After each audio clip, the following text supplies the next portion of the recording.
Hello বন্ধুরা, welcome to job notification Bangla. বন্ধুরা, আজকে আলোচনা করব আরেকটা সম্পূর্ণ পার্মানেন্ট ও সরকারি চাকরির বিজ্ঞপ্তি নিয়ে, যেখানে তোমাদের CSIR এই ডিপার্টমেন্টে নিয়োগ করা হচ্ছে।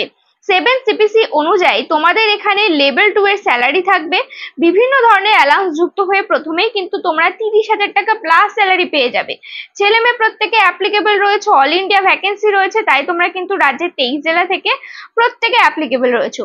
তোমরা এখানে কিভাবে আবেদন করবে, কিভাবে তোমাদের সিলেকশন করা হবে, কি কি এলিজিবিলিটি ক্রাইটেরিয়া রয়েছে, কত টাকা অ্যাপ্লিকেশন ফিস রয়েছে, সমস্ত কিছু নিয়ে ডিটেলস আলোচনা করবো, তাই ভিডিওটা অবশ্যই শেষ পর্যন্ত দেখতে থাকো। তো তার আগে তোমাদের কাছে একটা রিকোয়েস্ট থাকবে, তোমরা যদি আমাদের চ্যানেলে নতুন হয়ে থাকো আর এই ধরনের চাকরির খবরগুলো নিয়মিত পেতে চাও, অবশ্যই চ্যানেলটা সাবস্ক্রাইব করে পাশে থাকা অল নোটিফিকেশন বাটনটা ক্লিক করে রেখো। এখানে তোমরা নিয়মিত রাজ্য কেন্দ্রের সমস্ত রকম চাকরির আপডেট পেয়ে যাবে। তো চলো এবার শুরু করা যাক, বেশি দেরি না করে। তো এই হচ্ছে অফিসিয়াল নোটিফিকেশনটা রিলিজ করা হয়েছে CSIR central institute of medicinal and aromatic plants এর তরফ থেকে। এটা রয়েছে নোটিফিকেশন নাম্বার বা অ্যাডভার্টাইজমেন্ট নাম্বার। নোটিফিকেশনটা তোমরা আমাদের টেলিগ্রাম চ্যানেলে পেয়ে যাবে, তাই অবশ্যই চ্যানেলটা জয়েন করে নিও। সেখানে তোমরা রিক্রুটমেন্ট সহ সমস্ত আপডেট কিন্তু পেয়ে যাবে। তো দেখো, তোমরা এখানে অনলাইনে অ্যাপ্লাই করতে পারবে। অ্যাপ্লাই করার লিঙ্ক এখানে বলে দেওয়া হয়েছে, এছাড়া নোটিফিকেশনের মধ্যেই অ্যাপ্লাই লিঙ্ক দিয়ে দেওয়া হয়েছে। নোটিফিকেশনটাও তোমরা আমাদের টেলিগ্রাম চ্যানেলে পেয়ে যাবে এবং অ্যাপ্লাই করার লিঙ্ক ডেসক্রিপশন বক্সে তোমরা পেয়ে যাবে। তোমাদের এখানে অনলাইন অ্যাপ্লিকেশন শুরু হয়ে গেছে, মে মাসের 9 তারিখ থেকে শুরু হয়েছে, যার লাস্ট ডেট রয়েছে মে মাসের 31 তারিখ। তো দেখো, এখানে কিন্তু তোমরা অনলাইনে ফর্ম ফিল আপ করার পরেও অ্যাপ্লিকেশন ফর্ম যেটা থাকছে সেটাকে প্রিন্ট আউট করতে হবে। প্রিন্ট আউট করে এদের নির্দিষ্ট ঠিকানায় সেন্ড করতে হবে। সেটা হচ্ছে 16ই জুনের মধ্যে তোমাদের অ্যাপ্লিকেশন ফর্ম যেটা রয়েছে সেটা সাবমিট করতে হবে। এই কথাটা সবসময় মাথায় রাখবে, এখানে কিন্তু সম্পূর্ণ পার্মানেন্ট ও সরকারি পোস্টে নিয়োগ করা হচ্ছে, কোনো রকম কন্ট্রাকচুয়াল পোস্ট না। তাই অ্যাপ্লিকেশন ফর্ম করতে একটু কিন্তু হ্যাপা রয়েছে ঠিকই, কিন্তু অবশ্যই তোমরা অ্যাপ্লাই করো যদি তোমরা অ্যাপ্লিকেবল হয়ে থাকো। তো কোন পোস্টে নিয়োগ করা হচ্ছে এবার সেটা তোমাদেরকে দেখিয়ে দিই। তো দেখো, টোটাল 3 ধরনের পোস্ট আছে। প্রথম পোস্টের নাম রয়েছে, পোস্ট কোড বলা হয়েছে, তারপরে রয়েছে জুনিয়র সেক্রেটারিয়েট অ্যাসিস্ট্যান্ট জেনারেল। এখানে টোটাল 4টে পোস্ট রয়েছে। ইউআর ক্যাটাগরিতে একটা, ওবিসি ক্যাটাগরিতে একটা, ইডব্লিউএস ক্যাটাগরিতে একটা, এসসি ক্যাটাগরিতে একটা। তারপরে রয়েছে দেখো পোস্ট কোড, এখানে বলা হয়েছে পোস্ট কোডগুলো একটু মাথায় রাখবে বা তোমরা কিন্তু নোট করে রাখতে পারো। তারপরে রয়েছে দেখো junior secretariat assistant store and purchase, যেখানে টোটাল 3টে পোস্ট রয়েছে। ইউআর ক্যাটাগরিতে একটা, ওবিসি ক্যাটাগরিতে একটা, এসসি ক্যাটাগরিতে একটা। তারপরে রয়েছে junior secretariat assistant finance and accounts, যেখানে টোটাল একটা পোস্ট রয়েছে ইউআর ক্যাটাগরিতে। প্রত্যেকটা পোস্টের ক্ষেত্রে কোয়ালিফিকেশন একই রয়েছে, তোমাদের 12 পাস থাকলেই অ্যাপ্লাই করতে পারবে এবং হাতে তোমাদের টাইপিং স্পিড থাকতে হবে, কম্পিউটার প্রফিসিয়েন্সি হতে হবে, তাহলেই তোমরা এখানে অ্যাপ্লাই করতে পারবে। টাইপিং স্পিডের কথা বলা হয়েছে 35 word per minute in English অথবা 30 word per minute in Hindi, যে কোনো একটা থাকলে তোমরা এখানে অ্যাপ্লিকেবল রয়েছো। এজ লিমিট বলা হয়েছে 28 বছর পর্যন্ত তোমরা এখানে অ্যাপ্লিকেবল রয়েছো।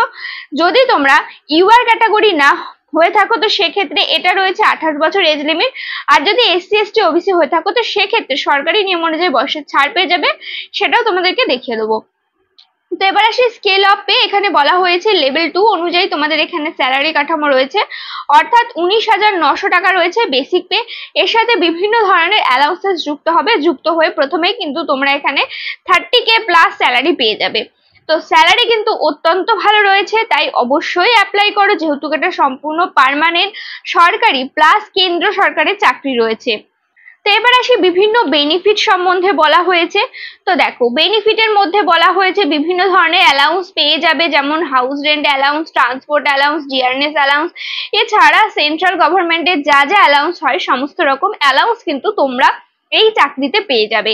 তারপরে রয়েছে এজ লিমিট এবং রিল্যাক্সেশন। তোমরা এখানে মিনিমাম 18 বছর থেকে অ্যাপ্লাই করতে পারবে, ম্যাক্সিমাম 28 বছর রয়েছে। আর যদি SC ST OBC PWD ex serviceman candidate হয়ে থাকো তো সেক্ষেত্রে বয়সের ছাড় পেয়ে যাবে। যেমন এসসি এসটি ক্যান্ডিডেট হলে 5 বছরের ছাড় পেয়ে যাবে, ওবিসি ক্যান্ডিডেট হলে 3 বছরের বয়সের ছাড় পেয়ে যাবে। এছাড়া যদি ফিজিক্যালি হ্যান্ডিক্যাপ হয়ে থাকো, ইডব্লিউএস ক্যাটাগরি থাকো তো সেক্ষেত্রে আলাদা করে বয়সের ছাড় পেয়ে যাবে। এছাড়াও তোমরা যারা উইডো ডিভোর্সি ওম্যান রয়েছে, জুডিশিয়ালি সেপারেট ওম্যান রয়েছে, তাদের ক্ষেত্রেও কিন্তু বয়সের ছাড় রয়েছে। এবার এসে সিলেকশন প্রসেসে কিভাবে তোমাদের সিলেকশন করা হবে। তো দেখো, সিলেকশনের ক্ষেত্রে টোটাল দুটো ধাপ রয়েছে। প্রথমে পেপার 1 হবে, পেপার 2 হবে। পেপার 1 যেটা থাকবে সেটা হবে কোয়ালিফাই ইন নেচার হবে, এবং পেপার 2 এর উপরে বেস করেই ফাইনাল মেরিটটা তৈরি হবে। টোটাল মোড অফ এক্সামিনেশন থাকছে দেখো, ওএমআর বেস অথবা সিবিটি বেস এক্সাম হতে পারে। মাল্টিপল চয়েসের প্রশ্ন থাকবে, কোনো ডেসক্রিপটিভ প্রশ্ন থাকছে না। তারপরে এখানে বলা হয়েছে দেখো, মিডিয়াম অফ কোশ্চেন, অর্থাৎ কোশ্চেন কোন কোন ল্যাঙ্গুয়েজে হবে, ইংলিশ অথবা হিন্দি যে কোনো একটা ল্যাঙ্গুয়েজে তোমরা পরীক্ষা দিতে পারবে। এবং তোমাদের ক্লাস 12 স্ট্যান্ডার্ডের প্রশ্নপত্র সেট হবে। 200 নম্বরের পরীক্ষা হবে, 2 ঘন্টা 30 মিনিট তোমরা সময় পেয়ে যাবে পরীক্ষাটা দেওয়ার জন্য। তো পেপার 1 যেটা থাকছে দেখো, তার জন্য 90 মিনিট সময় পাবে। মেন্টাল এবিলিটি থাকবে সাবজেক্ট, টোটাল 100টা প্রশ্ন থাকবে, 200 নম্বরের পরীক্ষা হবে। একটা প্রশ্নের জন্য 2 নম্বর করে বরাদ্দ থাকবে, কোনো রকম নেগেটিভ মার্কিংও কিন্তু এখানে থাকবে না। এবং মেন্টাল এবিলিটিতে কি কি সাবজেক্ট থাকবে দেখো, জেনারেল ইন্টেলিজেন্স থাকবে, কোয়ান্টিটিভ অ্যাপটিটিউড থাকবে, reasoning, problem solving, situational judgement ইত্যাদি বিভিন্ন বিষয়গুলো থাকবে। তারপরে রয়েছে পেপার 2, যেখানে টোটাল 1 ঘন্টার তোমাদের এই পেপার 2টা হবে। দুটো সাবজেক্ট থাকবে, জেনারেল অ্যাওয়ারনেস থেকে থাকবে 50টা প্রশ্ন 150 নম্বরের, এবং ইংলিশ থেকে থাকবে 50টা প্রশ্ন 150 নম্বরের। এক একটা প্রশ্নের জন্য 3 নম্বর করে বরাদ্দ থাকবে, এবং এখানে 1 নম্বর করে নেগেটিভ মার্কিং থাকছে প্রতিটা ভুল প্রশ্নের জন্য। তাই অবশ্যই এই সাবজেক্টটা বা এই পেপারটা কিন্তু অবশ্যই ভালো করে দিতে হবে। এইটার উপরে বেস করেই কিন্তু তোমাদের ফাইনাল মেরিট তৈরি হবে। তাই অবশ্যই চেষ্টা করবে কোনো রকম ভুল উত্তর না দেওয়ার, তাতে করে কিন্তু নেগেটিভ মার্কিং হয়ে যাবে। তারপরে রয়েছে প্রিপারেশন অফ মেরিট লিস্ট, অর্থাৎ মেরিট লিস্টটা কিভাবে তৈরি হবে। তো দেখো, মেরিট লিস্ট বলা হয়েছে পেপার 2 এর উপরে বেস করে তৈরি হবে, এবং পেপার 1 যেটা থাকবে সেটা কোয়ালিফাই ইন নেচার হবে। এছাড়া কম্পিউটার টাইপিং টেস্টও কিন্তু কোয়ালিফাই ইন নেচার হবে। এই দুটোর উপরে বেস করে কোয়ালিফাইং যদি থাকেও তবুও কিন্তু তোমাদের ভালো করে দিতে হবে, কারণ এখানে যদি তোমরা কোয়ালিফাই নাই করো তাহলে কিন্তু তোমাদের পেপার 2 পর্যন্ত পৌঁছতে পারবে না। তাই অবশ্যই ভালো করে কিন্তু তোমাদের পরীক্ষাটা দিতে হবে। তো এবার আসি হাউ টু অ্যাপ্লাই, কিভাবে অ্যাপ্লাই করবে। তো দেখো, অ্যাপ্লাই করতে গেলে প্রথমে এদের অফিসিয়াল ওয়েবসাইটে গিয়ে অনলাইনে অ্যাপ্লাই করতে হবে, যেটা অনলাইন অ্যাপ্লিকেশন স্টার্ট হয়ে গেছে মে মাসের 9 তারিখ থেকে, যার লাস্ট ডেট রয়েছে মে মাসের 31 তারিখ পর্যন্ত। তো তোমরা যখন ফর্ম ফিল আপটা করবে, এখানে অ্যাপ্লিকেশন ফিস কত রয়েছে সেটা দেখিয়ে দিই। অ্যাপ্লিকেশন ফিস রয়েছে টোটাল 500 টাকা, যেটাকে রিফান্ড করা হবে না। এবং যদি তোমরা SC ST PWBD ex serviceman এবং যদি এখানকার পার্মানেন্ট এমপ্লয় হয়ে থাকো বা এক্স সার্ভিসম্যান হয়ে থাকো, সেক্ষেত্রে অ্যাপ্লিকেশন ফিস দিতে হবে না। অ্যাপ্লিকেশন ফিসটা তোমাদেরকে ডিমান্ড ড্রাফট, চালান অথবা পোস্টাল অর্ডারের মাধ্যমে কিন্তু সেন্ড করতে হবে। তো অনলাইনে অ্যাপ্লিকেশন ফর্মটা ফিল আপ করার পরে তোমাদের অ্যাপ্লিকেশন ফর্মটাকে প্রিন্ট আউট করতে হবে। প্রিন্ট আউট করে এর সাথে সমস্ত রিলেভেন্ট ডকুমেন্ট, যেমন এডুকেশনাল কোয়ালিফিকেশনের সমস্ত ডকুমেন্টস, বার্থ সার্টিফিকেট হিসেবে মাধ্যমিকের যেই সার্টিফিকেট হয় সেটা, অথবা এক্সপিরিয়েন্স সার্টিফিকেট, কমিউনিটি সার্টিফিকেট, যা যা আছে সমস্ত সার্টিফিকেট এর সাথে অ্যাটাচ করবে। অবশ্যই জেরক্স করে সেলফ অ্যাটাস্টেড করে দেবে। করার পরে এখানে যে অ্যাড্রেসটা দেওয়া হয়েছে, controller of administration CSIR, central institute of medical and aromatic plants, post office CIMAP, Lucknow 226015, এই যে অ্যাড্রেসটা রয়েছে এই অ্যাড্রেসে অ্যাপ্লিকেশন ফর্মটা তোমাদেরকে সাবমিট করতে হবে। সেটা তোমরা স্পিড পোস্ট অথবা রেজিস্টার পোস্টের মাধ্যমে সাবমিট করতে পারো। জুন মাসের 16 তারিখের মধ্যে অবশ্যই অ্যাপ্লিকেশন ফর্মটা কিন্তু তোমাদের সাবমিট করে দিতে হবে।